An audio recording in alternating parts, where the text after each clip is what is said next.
Hi, this is Wanda Lloyd, co-host of the 20 Chicks podcast. We are so glad to be back with you for this episode of 20 Chicks Who Know a Lot of Shit. I'm here with my co-host, Tina McElroy Ansa, my friend since we were freshman year roommates at Spelman College. Hey, Tina, good to see you.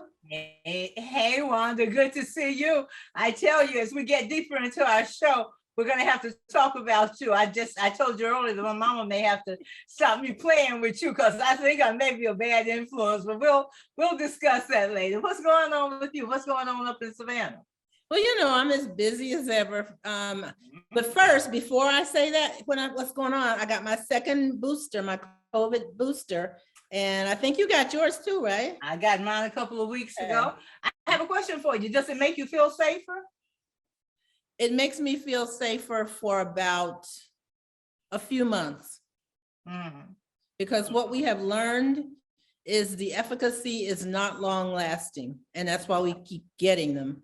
And I think we're in for the long haul of getting booster after booster. And, you know, I read somewhere or heard somewhere that there's a pill now that they're creating for a COVID booster or COVID shot. So at some point it might be a shot. But I'll tell you, we went to a very famous drugstore to get ours, my husband and me. And when the guy shot me, I kept saying, when are you going to do it? When are you going to do it? When are you going to do it? He was done. Yeah. And the same thing with my husband. So, you know, they've been these promises. I complimented my shooter, and she said, I've been doing it all day. Yeah. So you know, I think you know, just the practice makes perfect on that. But I am glad that we have it. I feel it's interesting you should say for a few months, because you're looking at it from the scientific point, and I'm just looking at it from the psychological point of what, you know, human behavior, because I feel safe for just a few months, not because I think the efficacy is wearing off, because it's not new anymore. And then I started thinking about it again. So, you know, that's a good thing. That's a good thing. Yeah. So listen, speaking of feeling safer, it's a good thing you're feeling safer, because you've just been a woman about town. You've just been going everywhere down there on St. Simon's. Social butterfly girl. Socializing, gallivanting around town. I had to call Tina the next day after she went out to a dinner party and say, hey, Miss Tina McElroy, Ansa, freshman roommate, you broke your curfew last night. We had a 10:30 curfew when we were freshmen. Exactly. And we had an African dorm mother, and she was always telling us 2 weeks social probation. 2 weeks, and she had social probation. Were you on social probation? I was on social probation. The way she was throwing it around, even the good girls were on social probation. And she would throw you on there for like 2 weeks. That meant you couldn't go on any dates. You couldn't have social hours. Your guys couldn't come over and see you. You couldn't go to the library. And I'm just gonna put it out there. Her name was Sheila Corbala.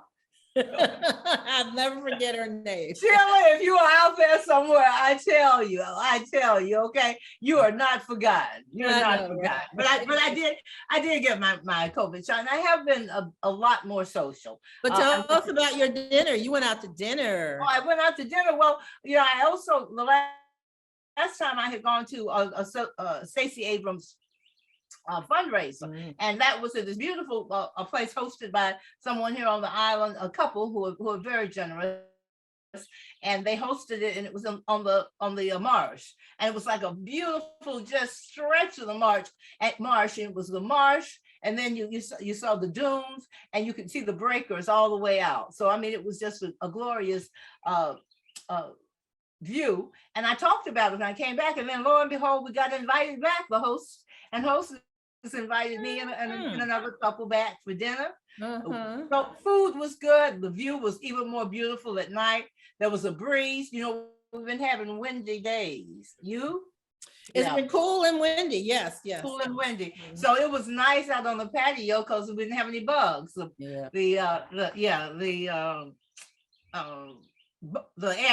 wind, you know, took care of the bugs. So we just had, you know, we had a good time. I've been Well, you just I'm kind of working in my you're just garden. my little social butterfly, so I'm glad to know that. Well, Wanda, I have to tell you, I got another invitation for dinner this coming Sunday tonight. Oh, God. Okay. And it's a place, and it's like the Gray. It's a place where I really want to go. So I'm looking forward to that. I'm looking forward to that. So I've been busy and doing things. I'll give you a little hint later on in the show. But what about you? I know that you're never far behind. Usually you're ahead of me. Well, I just got back from a little gathering. I was a charter member of a little organization we started in February called the Savannah Ink and Drink Journalism Society. And so we had our monthly gathering where we just, have a drink and some hors d'oeuvres and sit around and talk about journalism. So I wore my newspaper shirt, and I really was going to change clothes when I got back for the podcast, but I thought, oh shoot, I may as well just keep my newspaper shirt on. So, I did that. I'm still writing that column about every other week. But I had you're like we both are like the joke. What's black and white and red all over, Well, I took off my red necklace because on camera it looked a little too much, but yeah, I was black and white. You have on red lipstick. We both have on red. Yeah, that's so true. we're both black and white and red all over. Yeah, so I'm going out a little bit more. I'm having lunches with friends and getting ready to go on the road. I'm going on a trip this month for a book festival in North Carolina. So I'm enjoying myself. Really? What book festival and when? This is called Greensboro Bound. It's in Greensboro, North Carolina. And I was scheduled to go in 2020, and we know what happened in 2020, and then they tried to do something in 2021, or maybe they didn't try, but we didn't have it in 2021. So they asked me to come. They asked me to come in 2022. Mm-hmm. Yeah. And is it a date? You got a date? Yeah, I do. It's late May. Late May. Okay. All right. Yeah, you should. Okay, all right. I wanted to give them a plug in case. In case you're okay. We'll have to look for you if they're going to be in North Carolina. And this is an in-person event. It is. Yes. In-person event. Okay, I got you. Yeah. Mm-hmm. Okay. Well, that sounds good. But as always, we two old chicks are busy. I say that all the time, but I almost have to say it when people ask you to do something or ask you, you say, I'm sorry, I'm busy that day. Oh, I'm sorry, I got a meeting the next afternoon. I don't know if people expect people. I mean, we'll have to ask our guests too. If people expect folks in their 70s not to be busy. Well, yeah, they do. And I'm sorry, I've had people say to me, I want to set up something with you this week. And I'm going, I can't do it this week. I've got my calendar is full. You got to schedule 2 to 3 weeks out. Exactly. Yeah. I'm really busy, but it's all fun and it's all for good. So we're enjoying it. It's wonderful. It's a life, Wanda. Mm-hmm.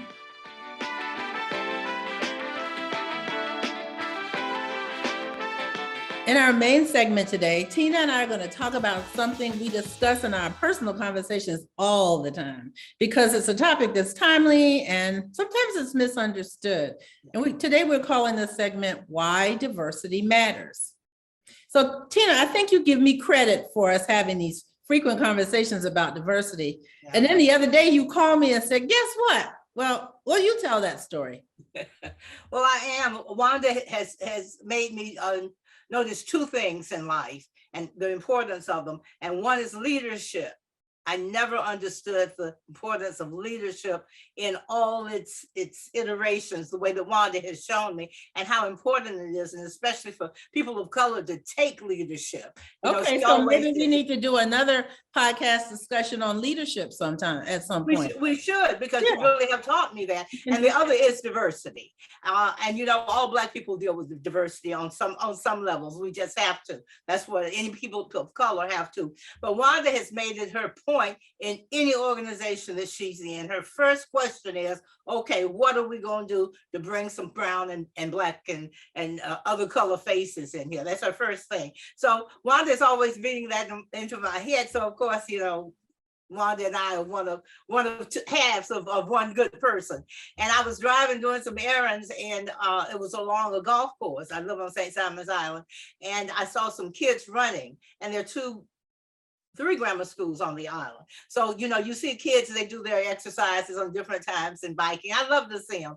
And so I saw some kids, they were maybe 3rd, 4th grade. And so they were running along, it was boys and girls. And so they were just scattered along it was a long stretch. So, it was a long one. I saw the first one, the last ones, and then I kept and I kept going. They were going the same way I was going. And I was looking and I said, oh, look at the cute little old girls. And I said, not a brown face, not a face of color in that whole class. And I think I'm sure it was a private school here on the island. But I kept going. And I said, I got to find an adult. That's what we always say. Look for the helpers, the adults in the room. And I said, there's got to be an adult somewhere along here. And it was stretched out. And I had the window down. And I was loaded for bear. And when I saw this tall, gangly kind of coach looking guy, young man, he was at the front, and I just as I got to the side, he looked at me. You know how people lock eyes even in the driving. He looked right in my face, and I said, "Diversity!" And I laughed and I went on, and he heard me because, like I said, we looked right in each other's face. Yeah. So I was calling Wanda to tell her that I had done my part that day for diversity. And I think it's just that easy. I'm really happy that you are passionate about it, but I want you to be careful because people get shot for less these days. No, man, don't bring up real life. Wanda always brings up real life. Oh gosh, you're right. Yeah. You're right. But no, I would do it again, Wanda. I really would, because he really needed to know. He needed to at least have in his head, oh wait, all my students are white. Right. Yeah. At least that little bit, I'm never shy about bringing it up, in a safe environment. I was doing something the other day and I brought it up to someone. Oh, I know. I was talking to a person who is going to do a sort of a job, a personal paid favor for me. And a paid favor? Well, as opposed to a job, I guess that's what it is. And we were trying to figure out where to meet. And she suggested a place in Savannah. It was actually to take some formal pictures. And she suggested a place in Savannah. And so I went online because I'd never heard of this place. And I looked at the sign, I looked at pictures, and the sign at the gate had the word plantation in it. Yeah. And I said, which is not unusual down here. Absolutely. Because that's used as a selling point. Yes.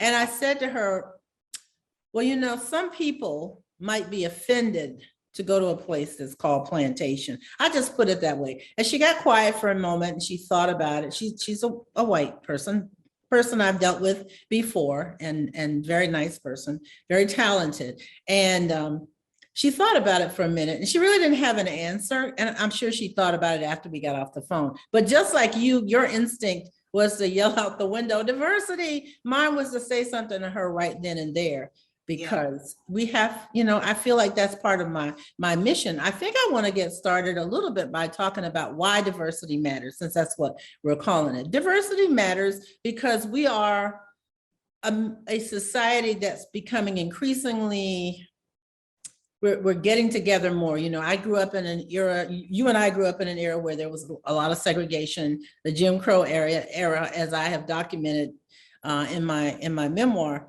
And now that all of that is at least legally behind us, there are some people who don't quite, it's not the first thing that comes to mind when they have a school environment. And there might have been kids of color in that school that you saw, but maybe they didn't think enough to reach out to some of them and say, well, maybe they should be in this class or on this team.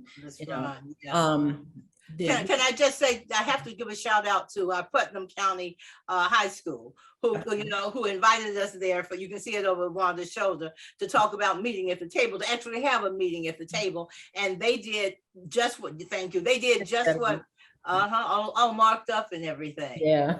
Post-its. Yay. They went out of their way not to just only discuss race among themselves. They were assigned to go out and talk to other classes. Yeah. You're right. You're right. Yeah, Sometimes. I think I have been for a long time a proponent of conversations about race, because when you and I grew up and came of age, we really didn't talk about it that much, except among ourselves. First of all, we didn't have anybody to talk to for the most part until we got in our professional, And if we were talking about race, we were usually complaining. Yes, How yes. white people had done, or a situation that put us in exactly. But now I think we're at a time when we really need to learn each other's cultures, and we need to talk about that. We need to understand why people say certain things, why some people may be comfortable with having an all-white running team, or taking me to a plantation to take pictures or something like that. We shouldn't be, we need to take people out of their comfort zone and say, here's why this is offensive, or here's why we can do better. So Tina, you were involved in a couple of situations with dinner and an Abrams space. Yeah, I was thinking about just what we can do in our own space, and Wanda is very much a joiner. I mean, she gets asked to be on all kinds of boards because, of course, she's a thinker bee and a worker bee, and you can't ask for any better than that. So of course they want her on boards, but one of the things she always asks is, as you said, are we going to work, toward diversity? And so I think, and I do mine in a different kind of way, in a less formal kind of way, not just shouting out of windows, but other ways too. And I've had an opportunity to be one of the only, or one of the few in the room in the last few weeks. And one was at the Stacey Abrams fundraiser here on the island, where we raised a lot of money. So it was a wonderful event. She was there. It was at that beautiful spot that I showed. But I could count on one, two, I guess on both hands how many. It was less than 10 people of color there, and there were maybe 90, 100 people, I think. And it was a very select group. People were invited. Of course, it was a fundraiser, so you had to pay money to be there. That was another block. But you and I were talking about this and saying, well, I wondered if more people of color didn't know about it. Yeah. And you and I were saying, my experience has been that quite often organizations, schools, all kinds of entities will invite, especially for a small event, will invite one or two key Black people. And I think often they believe that, okay, my job is done because I invited Tina and Wanda, and Tina and Wanda are going to spread the word to the Black people, that instead of saying, who are some of the people I should be in touch with. And I noticed that at Stacey's event. And Tina, before you go into your next example, can I also say that this is why diversity matters? This is why people of all races need to know people of other races, so that when they have this opportunity to invite people to something, even a fundraiser, they don't have to go to you or me or the one person they know, that they know other people. So I just want to say the work begins long before you have the event, perhaps years before you have whatever it is. Exactly. It should be part of the spirit of the organization. Yes. I think that's what we're not trying to do anything but let us be, when you talk about whatever your organization is, let it also be about, people who don't look like you, people who don't go to church. I was going to say earlier, when you were talking about the laws have changed, the Jim Crow laws have changed. But again, people go to the same churches. They go to church, worship together, they eat together. While all the kids sitting in the lunchroom, while the kids sitting all in the lunchroom together. So I mean that still goes on, but within that, there's so much room for diversity. There's so much room for diversity. My second example was also a kind of social. I know you say I'm a social butterfly now. I go out 2 times and now I'm a social butterfly. But after the Abrams event, I was invited to a dinner party, a small dinner party. It was 6 all together, and I was the only person of color. And it wasn't about anything but just getting together and just talking and relaxing, not talking politics or anything. That was said before, because some of the people were political. And even when I was there, it was interesting the impact that I saw that clearly I made on all those people at the table. I really did, just by my presence. Some were new and they were like, oh, a novelist, oh my goodness. So, we had that, but other ones were people, on St. Simon's who were really getting to know me and only knew me as a name. And I could feel them getting to know me in different ways. And I know that it changed the atmosphere of the dinner party, but more importantly, I think it changed the atmosphere in the minds of the people who were there, the hearts of the people who were there. And how did that make who I you consider feel? allies, who I consider allies. Did you feel good about the fact that they were getting to know us through you? Or absolutely. Okay. I wasn't even thinking about that until we started this discussion. I was just they were just getting to know Tina. They were getting to know Ann, they were getting to know Emily. We were just getting to know each other. So that was very nice. But because you and I know what's going on and we talk about diversity, we're aware of diversity, and we Black folks, so we know about this. I could feel just what you were asking. I could feel them getting to know me in a different way. And we can't help it, Wanda. We're examples of Black women when we go out into the world. Yeah, and when I said getting to know us, I really meant other Black women or other Black people, not just, you and me specifically, but yes, I know what you mean. Good. Yeah, I definitely felt that they got that. Yeah. Or what about you? I know, as I said, Wanda has always been very firm about her participation in anything that does not have to do with diversity. She's going to bring diversity to the table, because I think you believe that as I do, it's part of life. It's part of what we do. I think it's our assignment, Wanda, but I don't look at it as a duty or a burden. It can get that way, but not usually. What about you? Well, early in my career as a newspaper editor, it was a burden, because I felt like I was sort of the lone person out there in many cases, proselytizing, trying to get people to understand the importance of diversity, or why it felt lonely to me to be the only, whatever that only was.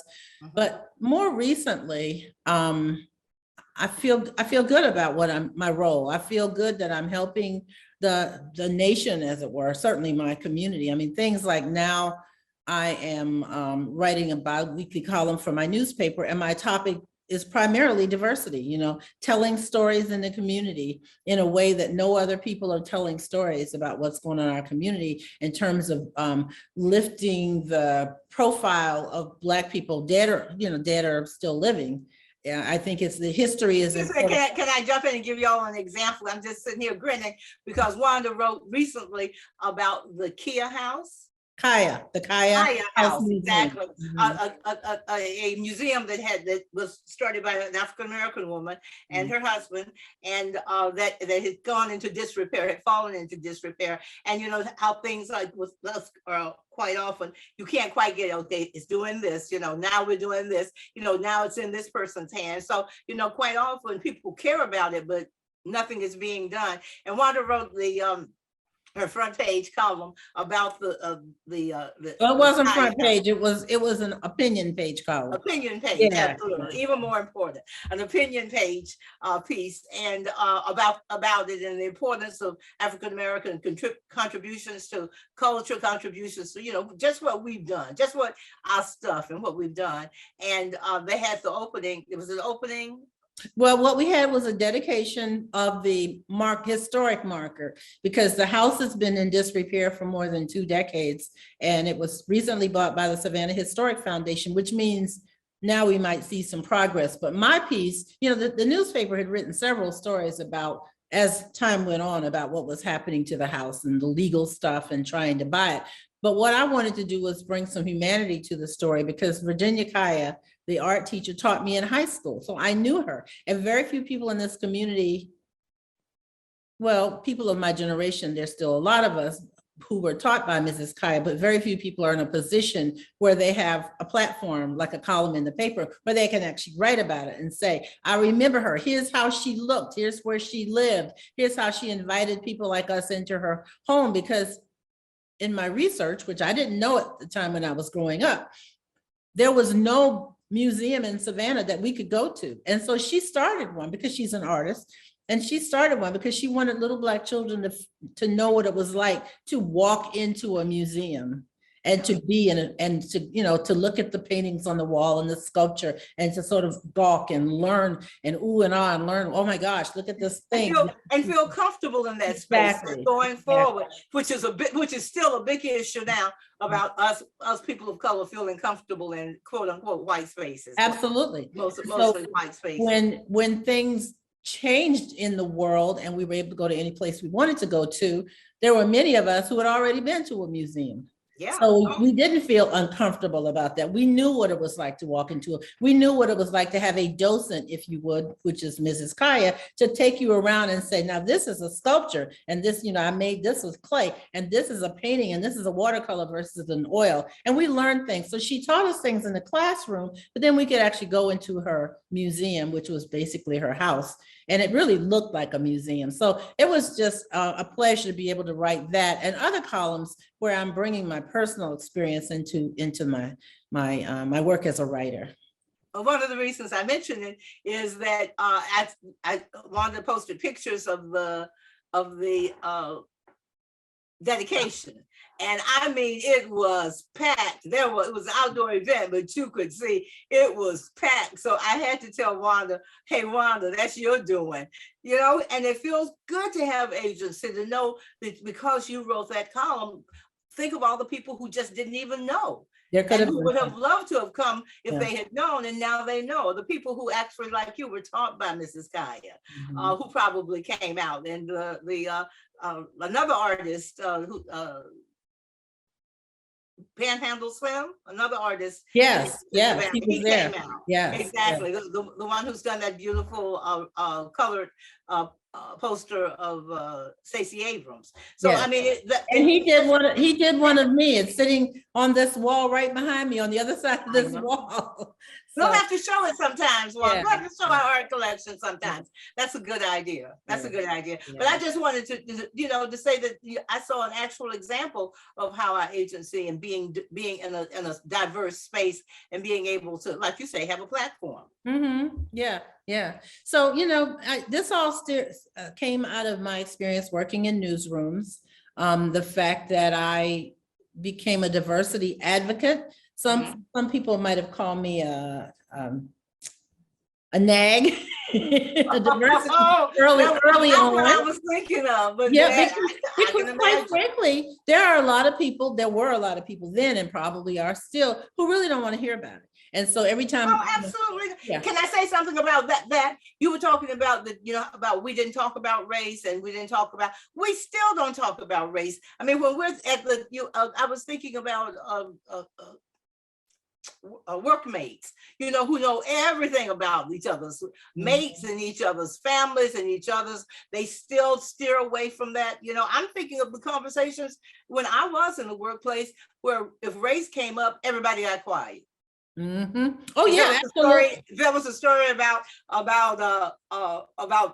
people, and I was on the copy desk. You were too. Yeah. So every story in the paper came past us, and the crime sheet and all the rest. And anytime, like you said, where you changed that, where Black people, a Black man's face was connected with crime, in newspapers. There was so much to be done, and still. Yeah, because we still aren't comfortable talking about that race. No, we're not. And I think I want to say that it was important to me as a newsroom person, and especially when I became a leader. You talked about leadership early on, because then I did have the agency. I did have the ability to say, no, we're not going to run mugshots of everybody that's arrested for something on page 1. We don't need to do that, because quite frankly, statistically, most of those pictures are going to be Black people. And so that stereotypes are especially our young Black men, for every reader to see, oh my gosh, here's another Black person, all Black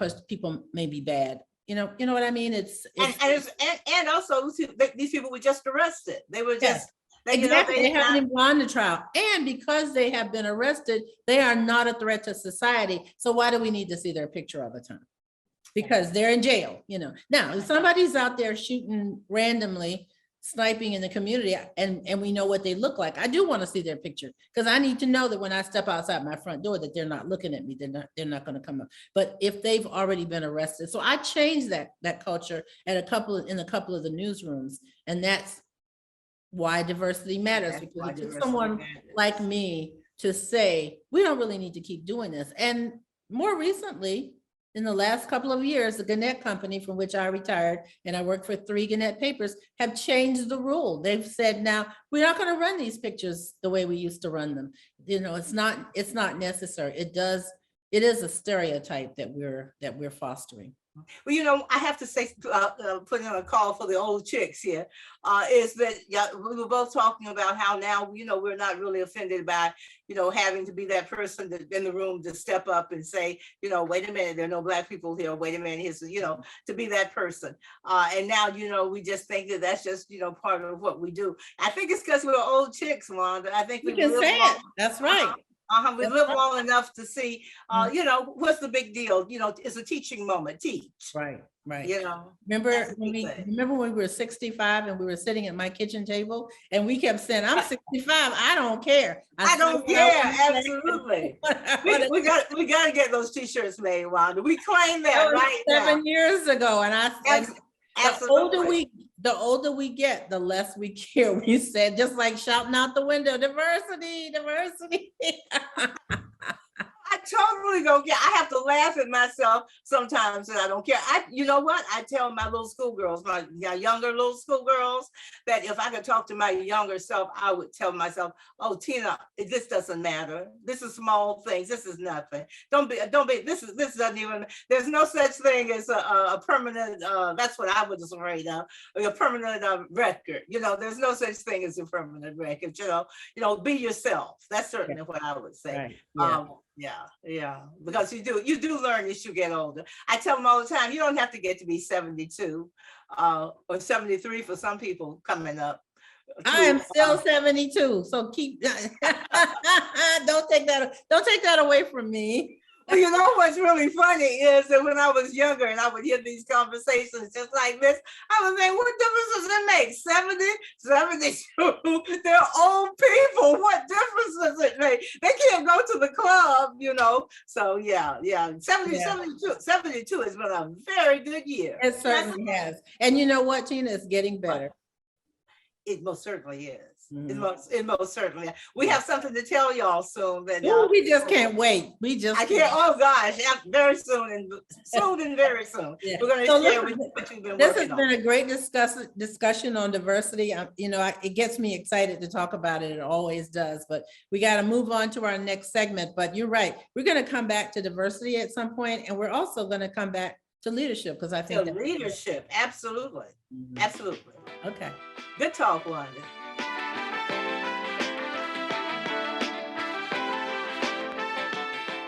Well, our final segment in this episode is if we could ask the ancestors. If you could ask the ancestors, what would you ask? That question, who would you ask and what would you ask of them?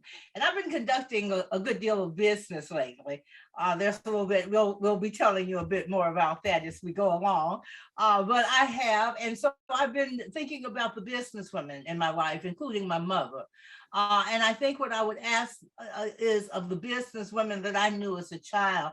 My godmother, Rita Maynard, did hair, but she didn't do it in her kitchen. She had a building on the back and it was a business, and, you know, she kept books and all the rest of it. And I don't know, you know, I think she may have gone to college, but I don't know for sure that she did. And I would like to ask her, well, you know, what made you think that you could just start this business and what did you learn from it? You know, the peanut lady, the lady at the peanut shop, she owned the shop, you know, and I always knew it was a peanut lady shop.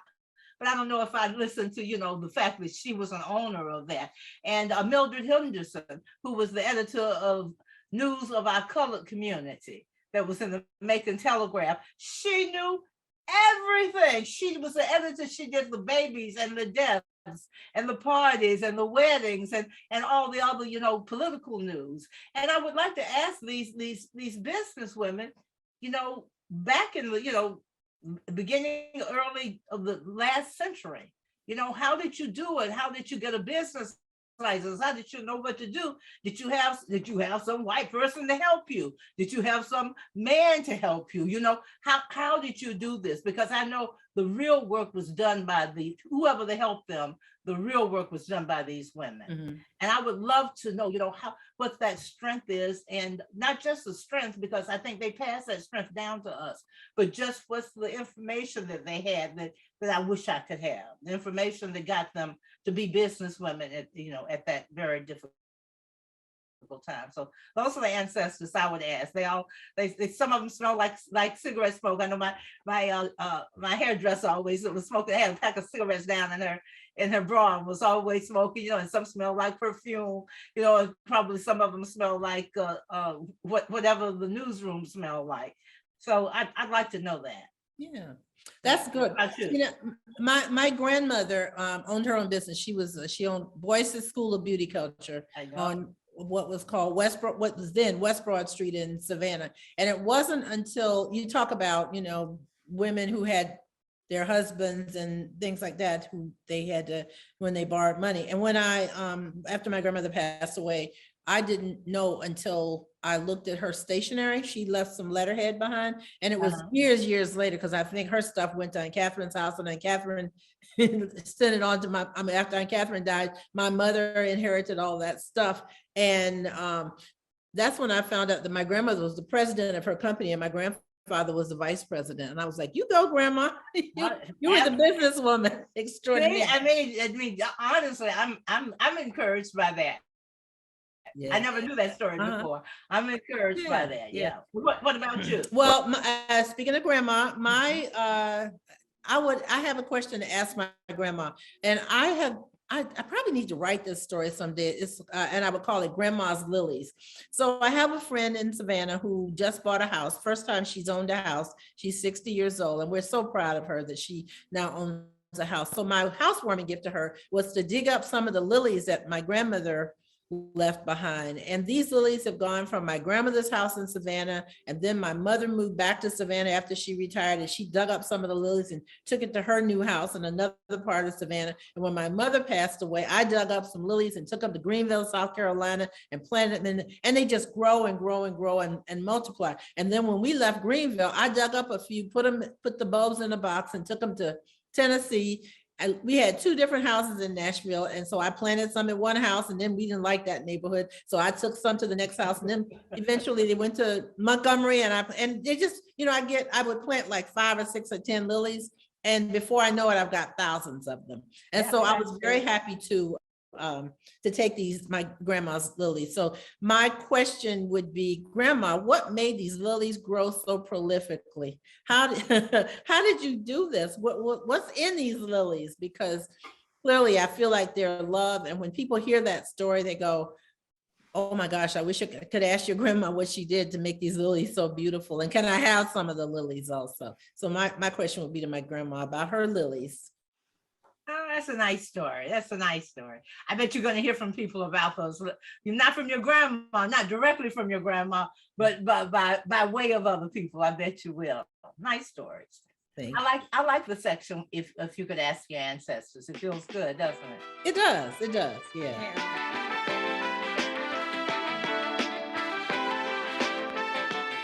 Well, that's it for this episode of Two Old Chicks. Thank you so much for listening in. And if you have a topic you think we should discuss or explore, send us a message on one of our social media platforms. We'd love to hear about that. Yes, also, we ask you each time, and we continue to ask you to help us expand our audience by telling others about Two Old Chicks, and be sure that you're following Two Old Chicks yourself on Spotify and YouTube. And until we meet again, it's been good being with you. Take good care. Love and peace. Bye-bye, everybody. Love, love.